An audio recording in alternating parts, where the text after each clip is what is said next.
আসসালামু আলাইকুম। আজকে আমি আপনার সামনে এরকম একটি গুরুত্বপূর্ণ একটি স্টেপ নিয়ে হাজির হয়েছি।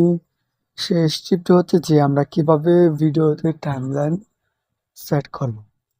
তো বন্ধুরা, আমরা প্রথমে দেখাচ্ছি যে কি রকম ভিডিও টাইমলাইন মানে কি, যে আমরা একটা ভিডিও ইউটিউবে আপলোড দিয়েছি, সেই ভিডিওর একটা পিকচার কিভাবে দেব বা সেটাকে বলা হয় টাইমলাইন। তো আমরা ভিডিওর টাইমলাইন কিভাবে দেবো আজকে আমি আপনাদেরকে ভিডিওর মাধ্যমে দেখিয়ে দেবো যে কিভাবে ভিডিওতে টাইমলাইন সেট করতে হয়। তো বন্ধুরা, চলুন ভিডিওটি শুরু করা যাক।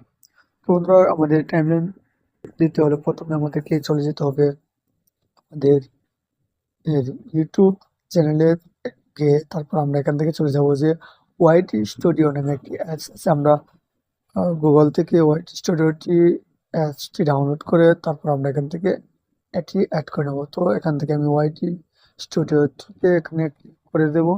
এই অ্যাপসটি ডাউনলোড করে নেওয়ার পর আমাদের সামনে এরকম একটি ইন্টারফেস চালু হয়ে যাবে, আমাদের চ্যানেলটি এখানে অ্যাড হয়ে যাবে। তারপর এখান থেকে আমরা চলে যাবো যেখানে কন্টেন্টে চলে যাওয়ার পর আমরা এখানে যে ভিডিওটিতে আমরা টাইমলাইন সেট করতে চাচ্ছি সেই ভিডিওটি এখান থেকে সিলেক্ট করে নেবো। তো বন্ধুরা, দেখতে পাচ্ছেন যে আমি এখান থেকে আমার উপরের ওই ভিডিওটাতে কোনো টাইমলাইন দেওয়া নাই।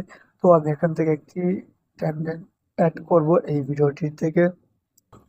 তো এখান থেকে দেখতে পাচ্ছেন এখানে থ্রি লাইন নামে একটি অপশন আছে, এখান থেকে থ্রি ডটে ক্লিক করে দেবো।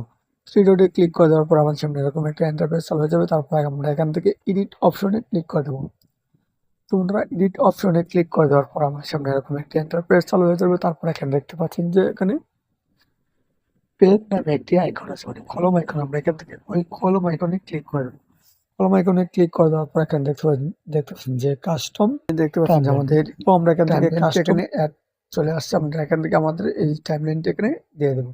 তো বন্ধুরা, দেখতে পাচ্ছেন যে আমাদের টাইমলাইনটি এখানে হয়ে গেছে। তারপর এখান থেকে আমরা ডান অপশন ক্লিক করে দেবো। তো বন্ধুরা, ডানে ক্লিক করে দেওয়ার পর আমাদের টাইমলাইনটি আমাদের ভিডিওতে অ্যাড হয়ে গেছে। তারপর এখান থেকে দেখতে পাচ্ছেন যে আমাদের ভিডিওটিতে এখানে টাইমলাইন অ্যাড হয়ে গেছে। তারপরে আমরা এখান থেকে সেভে ক্লিক করে দেবো।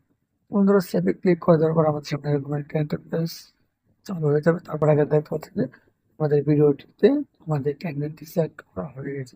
তো বন্ধুরা, ভিডিওটি আজকে এই পর্যন্তই। ভিডিওটি যদি ভালো লেগে থাকে তাহলে অবশ্যই চ্যানেলটি সাবস্ক্রাইব করে পাশে থাকবেন, ঘন্টি বাজিয়ে দিবেন যাতে পরবর্তী ভিডিও সবার আগে পাওয়ার জন্য।